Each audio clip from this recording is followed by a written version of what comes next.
mo ko ano pare, walang kagalaw-galaw. Walang kagalaw-galaw. Hindi man nata yun. Ba dilaw? Tatlo pala nabubuo ko eh. Light blue. Dalawa pa yung light blue ba yung sa light? Yung lollipop.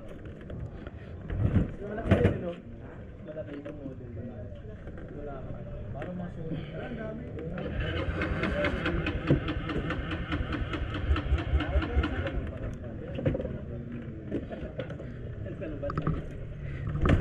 Kakaya naman yung akin polluter. Samahan natin siya na si DJ Jan. Sige pare, babalik ako pag ano.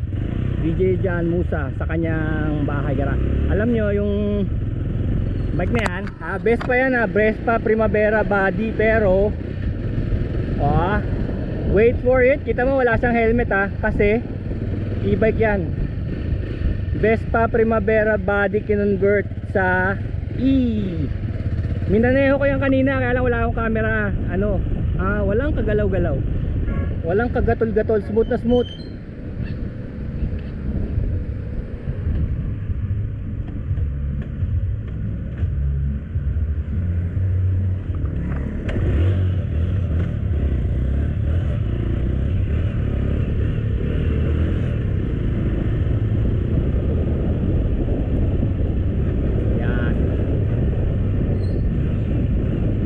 Build nila, yan na raw ang balak niya subukang i-business, kasi obviously by the time na maabot na tayo ng 2030 magiging yan na ang magiging form of transport. So gusto niya sumubok din ng e-car kasi parang nauuso na yung e-car. Pa-vlog din natin yon, yung e-car.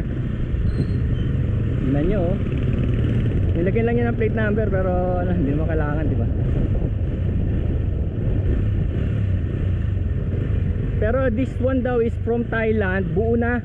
Tapos iilan lang sila dito sa Marikina na may ganyan, parang 8 lang sila. Kompleto siya, meron siyang signal lights, meron siyang headlight, tapos meron pala siyang adjuster ng parang tawag dito yung 1, 2, 3. Meron siyang cambio. Meron siyang cambio actually, tapos dun sa display niya. So malinis ang pagkakagawa niya.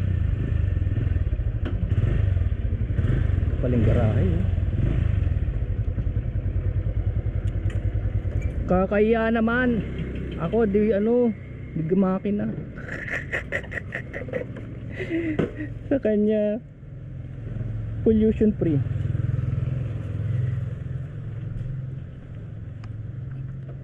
Ayos ba tong parada na to? Pwede to?